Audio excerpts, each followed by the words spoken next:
ರಾಜ್ಯದಲ್ಲಿ ಕಾಂಗ್ರೆಸ್ ಸರ್ಕಾರ ಇಲ್ಲ ಅಧಿಕಾರದಲ್ಲಿ, ಭಯೋತ್ಪಾದಕ ಸರ್ಕಾರ ಅಧಿಕಾರದಲ್ಲಿದೆ. ಸನ್ಮಾನ್ಯ ಸಿದ್ದರಾಮಯ್ಯನವರು ಗೃಹ ಸಚಿವರು ವೈಯಕ್ತಿಕ ಅಂತ ಹೇಳಿಕೆ ಕೊಡ್ತಾರೆ. ನಾಚಿಕೆ ಆಗಬೇಕು ಅವರಿಗೆ. ಒಬ್ಬ ಮುಖ್ಯಮಂತ್ರಿಗಳಾಗಿ ಗೃಹ ಸಚಿವರು ಜವಾಬ್ದಾರಿ ಸ್ಥಾನದಿಂದ ಹೇಳಿಕೆಯನ್ನು ಕೊಡಬೇಕು. ಈ ರೀತಿ ಹೇಳಿಕೆಗಳನ್ನು ಕೊಡೋದ್ರಿಂದ ಮತ್ತಷ್ಟು ಜನ ನಿಮ್ಮನ್ನ, ಈಗಾಗಲೇ ರಾಜ್ಯದಲ್ಲಿ ಭಯೋತ್ಪಾದಕ ಸರ್ಕಾರ ಇದೆ. ಯಾಕಂದರೆ ದೇಶದಲ್ಲಿ ಇದೇ ರೀತಿ ಮಾತಾಡಿ ಕಾಂಗ್ರೆಸ್ ಅಡ್ರೆಸ್ ಇಲ್ಲ, ರಾಜ್ಯದಲ್ಲಿ ಇದೇ ರೀತಿ ಹೀನಾಯ ಸ್ಥಿತಿ ತಲುಪಿದರೆ ಯಾವುದೋ ಕಾರಣಕ್ಕೆ ಇದು ಲಾಟ್ರಿ ಸರ್ಕಾರ. ನೀವು ನಿರಂತರವಾಗಿ ಹಿಂದೂ ಯುವಕರು ಹಿಂದೆ 2013-18ರವರೆಗೂ ಸಿದ್ದರಾಮಯ್ಯರು ಮುಖ್ಯಮಂತ್ರಿ ಆಗಿದ್ದಾಗ ರೈತರ ಆತ್ಮಹತ್ಯೆಗಳಾದವು, ಹಿಂದೂ ಯುವಕರ ಕಗ್ಗೊಲೆ ಆಯಿತು. ಮತ್ತು 2023 ಮೇಯಿಂದ ಇಲ್ಲಿವರೆಗೆ ನಮ್ಮ ಹಿಂದೂ ಯುವಕರು ಕೊಲೆ ಆಗಿದ್ದಾರೆ. ಹುಬ್ಬಳ್ಳಿಯಲ್ಲಿ ಒಬ್ಬ ವಿದ್ಯಾರ್ಥಿನಿ ಲವ್ ಜಿಹಾದ್, ಇವರು ಏನು ಬೇಕಾದ್ರೆ ಸೃಷ್ಟಿ ಮಾಡ್ಬೋದು. 12 ಬಾರಿ ಚುಚ್ಚಿ ಒಬ್ಬ ಕಾರ್ಪೊರೇಟ್ರ್ ಕಾರ್ಪೊರೇಟ್ರ್ ಮಗಳು, ಒಬ್ಬ ಒಂದು ಕೋಮಿನ ಯುವಕ ಈ ರೀತಿ ಚುಚ್ಚಿ ಬರ್ಬರ ಹತ್ಯೆ ಮಾಡಿದ್ದಾರೆ. ಚನ್ನಗಿರಿಯಲ್ಲಿ, ನಲ್ಲೂರಿನಲ್ಲಿ ಇದೇ ರೀತಿ ಹತ್ಯೆ ಆಗಿದೆ. ಗದಗ್ನಲ್ಲಿ 4 ಜನ ಆಗಿದೆ. ಚಿತ್ರದುರ್ಗದಲ್ಲಾಗಿದೆ, ಬೆಂಗಳೂರಲ್ಲಾಗಿದೆ. ಇವತ್ತು ಲವ್ ಜಿಯಾದ್ ಇದನ್ನು ದುರ್ಬಳಕೆ ಮಾಡ್ಕೊಳ್ತಿದ್ದಾರೆ. ಕಾನೂನು ಸುವ್ಯವಸ್ಥೆ ಬಿಗಿ ಇದ್ರೆ ರೀತಿ ಆಗಲಿಲ್ಲ. ಬಹುಶಃ ಇಂಥವ್ರನ್ನ ಈ ಸರ್ಕಾರಗಳು ರಕ್ಷಣೆ ಮಾಡಿದ್ರೆ ಆಗ್ತಾರೆ. ಏನು STPI ಇರೋದು, PF ಬಿಡುಗಡೆ ಮಾಡಿದ್ರು. ಇಂಥರ ಮುಲಾಜಿಲ್ದಲೆ ಗುಂಡಿಕ್ಕಿ ಹೊಡೆದಾಗ, ನೇಣುಗಂಬಕ್ಕೆ ಏರಿಸಿದಾಗ ಕಾನೂನು ಸುವ್ಯವಸ್ಥೆ ಸರಿಯಾಗುತ್ತೆ. ಇಲ್ಲದಾದರೆ ಕಾನೂನು ಸುವ್ಯವಸ್ಥೆ ಇನ್ನೋದಿಗಿಡುತ್ತೆ. ಈ ಸರ್ಕಾರ ದಾರಿ ತಪ್ಪಿದೆ. ಈ ಸರ್ಕಾರಕ್ಕೆ ಜನ ತಕ್ಕ ಪಾಠ ಕಲಿಸ್ತಾರೆ ಅಂತೇಳಿ ಸರ್ಕಾರಕ್ಕೆ ಎಚ್ಚರಿಕೆಯನ್ನು ಕೊಡ್ತಾ ಇದ್ದೀನಿ ನಾನು. ರಾಜ್ಯದಲ್ಲಿ ಕಾಂಗ್ರೆಸ್ ಸರ್ಕಾರ ಇಲ್ಲ ಅಧಿಕಾರದಲ್ಲಿ,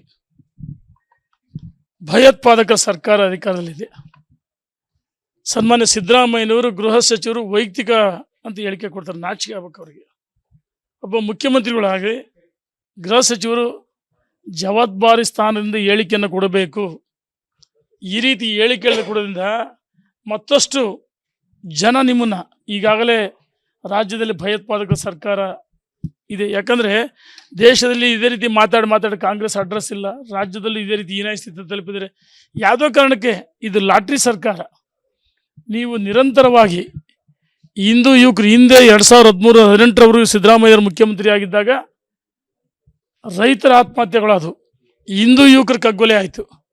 ಮತ್ತು 2023 ಮೇಯಿಂದ ಇಲ್ಲಿವರೆಗೆ ನಮ್ಮ ಹಿಂದೂ ಯುವಕರು ಕೊಲೆ ಆಗಿದ್ದಾರೆ. ಹುಬ್ಬಳ್ಳಿಯಲ್ಲಿ ಒಬ್ಬ ವಿದ್ಯಾರ್ಥಿನಿ ಲವ್ ಜಿಹಾದ್, ಇವರು ಏನು ಬೇಕಾದ್ರೆ ಸೃಷ್ಟಿ ಮಾಡ್ಬೋದು. 12 ಬಾರಿ ಚುಚ್ಚಿ ಒಬ್ಬ ಕಾರ್ಪೊರೇಟ್ರ್ ಕಾರ್ಪೊರೇಟ್ರ್ ಮಗಳು, ಒಬ್ಬ ಒಂದು ಕೋಮಿನ ಯುವಕ ಈ ರೀತಿ ಚುಚ್ಚಿ ಬರ್ಬರ ಹತ್ಯೆ ಮಾಡಿದ್ದಾರೆ. ಚನ್ನಗಿರಿಯಲ್ಲಿ, ನಲ್ಲೂರಿನಲ್ಲಿ ಇದೇ ರೀತಿ ಹತ್ಯೆ ಆಗಿದೆ. ಗದಗ್ನಲ್ಲಿ 4 ಜನ ಆಗಿದೆ.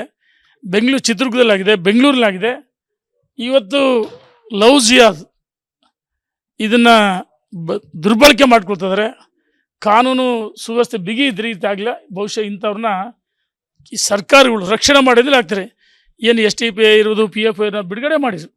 ಇಂಥರ ಮುಲಾಜಿಲ್ದಲೆ ಗುಂಡಿಕ್ಕಿ ಹೊಡೆದಾಗ, ನೇಣುಗಂಬಕ್ಕೆ ಏರಿಸಿದಾಗ ಕಾನೂನು ಸುವ್ಯವಸ್ಥೆ ಸರಿಯಾಗುತ್ತೆ. ಇಲ್ಲದಾದರೆ ಕಾನೂನು ಸುವ್ಯವಸ್ಥೆ ಇನ್ನೋದಿಗಿಡುತ್ತೆ. ಈ ಸರ್ಕಾರ ದಾರಿ ತಪ್ಪಿದೆ. ಈ ಸರ್ಕಾರಕ್ಕೆ ಜನ ತಕ್ಕ ಪಾಠ ಕಲಿಸ್ತಾರೆ ಅಂತೇಳಿ ಸರ್ಕಾರಕ್ಕೆ ಎಚ್ಚರಿಕೆಯನ್ನು ಕೊಡ್ತಾ ಇದ್ದೀನಿ ನಾನು.